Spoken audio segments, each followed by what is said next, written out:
حضرات یہ سبحان اللہ کہنا، جس کو اللہ توفیق دے سبحان اللہ کہنے کی، ایک مرتبہ دل سے سبحان اللہ کہو، اللہ رب العزت ایک دل کے اندر اگر آپ 100 مرتبہ سبحان اللہ کہتے ہیں ایک مرتبہ، اس کے بدلے جو آخرت میں ملے گا وہ الگ بات ہے۔ صرف ایک مرتبہ سبحان اللہ کہیں پھر 100 مرتبہ رہے گی۔ آپ اس سبحان اللہ کی برکت کو دیکھیں، جو ایک دن میں 100 مرتبہ سبحان اللہ کہتا ہے، اللہ رب العزت اس کے 1000 گناہوں کو معاف فرما دیتا ہے، 1000 نیکیوں کا اضافہ فرما دیتا ہے۔ سامعین ذی وقار، ہم اس کے علاوہ کسی کی دعوت پیش نہیں کرتے۔ ہم رب کی توحید کے تذکرے کرتے ہوئے کسی کی ذات کو ملا کر کے شرک کی ملاوٹ نہیں کرتے۔ ہم لوگ وہ ہیں جو اتنے نصیبوں والے ہیں کہ آقا علیہ السلام جناب محمد رسول اللہ صلی اللہ علیہ وسلم ایسا پیر، ایسا رہبر، ایسا رہنما اللہ رب العزت نے ہمیں عطا فرمایا ہے، اس کی دعوت کو بیان کرنے کے لیے ساری کی ساری کائنات مل جائے، اس کی عزت اور مقام کو بڑھانے کے لیے یہ سارے کے سارے لوگ زور لگا دیں۔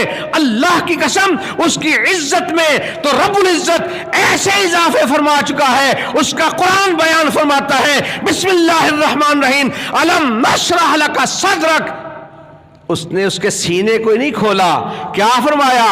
اسی قرآن کی سورہ مبارکہ کے اندر ورفعنا لک ذکرک۔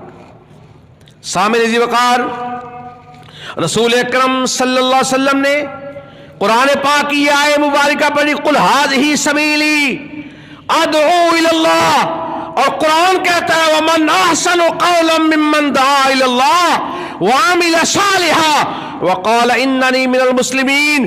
اس توحید کے لیے کیا کچھ نہیں ہوا، صحابہ اکرام کی جماعت کے ساتھ ان کا یقین تھا، عقیدہ تھا کہ آقا علیہ السلام نے جو ارشاد فرمایا وہ سچ ہے، وہ حق ہے، منزل من اللہ۔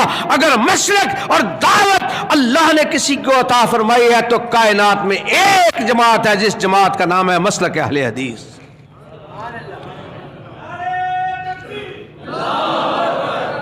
سید رسول امام الانبیاء احمد مجتبی جناب محمد رسول اللہ صلی اللہ علیہ وسلم نے جو فرمایا، آپ سماعت فرما رہے تھے گوندل صاحب سے، میرے بھائیوں سے بڑے دل کے ساتھ جذبات کا اظہار کر رہے تھے سید عامر نجیب صاحب۔ میرے رفقاء کرام، میرا عزیز سلمان، یہ آپ سے ہم کلام تھے، میں چاہتا یہ تھا یہ مجھ سے پیچھے نہ بیٹھے، عزت اور وقار کے اعتبار سے یہ میرے سر کا تاج ہیں۔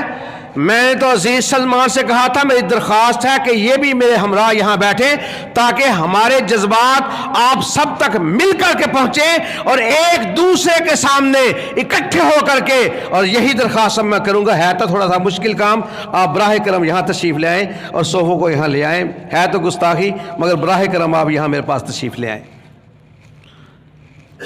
احترام کی وجہ سے میرا نہیں جی چاہتا کہ آپ میرے پیچھے بیٹھے رہیں، آپ یہاں مجھ سے آگے ہیں، میرے سر کے تاج ہیں، آپ آگے تشریف لائیں۔ سامعین ذی وقار، منزل من اللہ دعوت کس کی ہے؟ سب کہیں الحمدللہ اہل حدیث کی ہے۔ منزل من اللہ دعوت کس کی ہے؟ اور اہل حدیث کی دعوت ہے جناب محمد رسول اللہ صلی اللہ علیہ وسلم کی دعوت۔ سیدنا حذیفہ بن یمان رضی اللہ تعالی عنہ، سیدنا حذیفہ بن یمان رضی اللہ تعالی عنہ مسجد نبوی میں تشریف فرما۔ ایک شخص آیا، نماز پڑھی، پوچھا کب سے ایسی نماز پڑھ رہے ہو؟ حدیث کے الفاظ ہیں، اس نے کہا منذ 40 سنہ، میں 40 سال سے ایسے ہی نماز پڑھ رہا ہوں۔ آقا علیہ السلام کے رازدار تھے، دیکھا کہ یہ نماز رسول اللہ کے طریقے کے مطابق تو نہیں ہے، کیا کہا 40 سال سے پڑھ رہا ہوں۔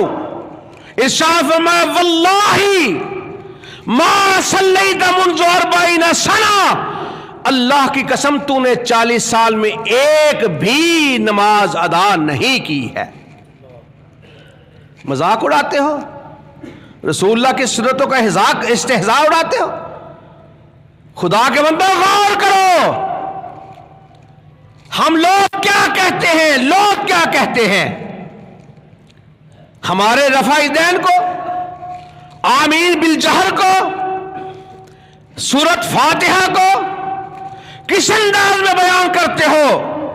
میں کبریائی کی قسم کھا کے کہتا ہوں، میں اکیلا ہی نہیں، میری جماعت کا ہر عالم دین کسی بڑے کی وجہ سے رفع دین نہیں کرتا، یہ اس لیے رفع دین کرتا ہے کہ محمد رسول اللہ نے ارشاد فرمایا، کر کے دکھایا۔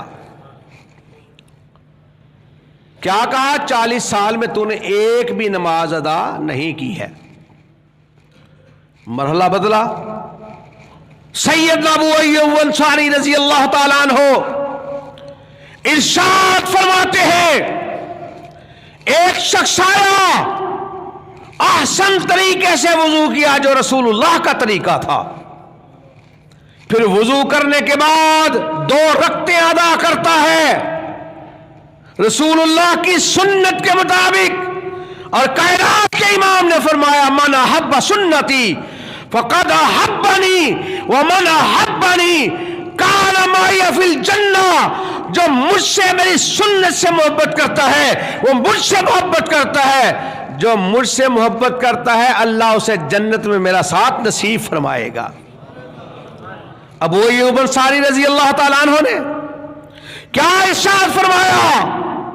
وضو کیا، آقا علیہ السلام کے طریقے کے مطابق نماز پڑھی، سونے کے طریقے کے مطابق، صلو کما رأیتمونی اصلی، اور آقا علیہ السلام نے ایسے نہیں کہا، ہم بھی کہتے ہیں نماز بھی منزل من اللہ ہے، آقا علیہ السلام نے فرمایا امانی جبریل، مجھے جبریل امین نے امامت کروائی، نماز پڑھائی، پھر آقا علیہ السلام نے ارشاد فرمایا جو نماز میں پڑھتا ہوں میرے طریقے کے مطابق نماز پڑھ لینا۔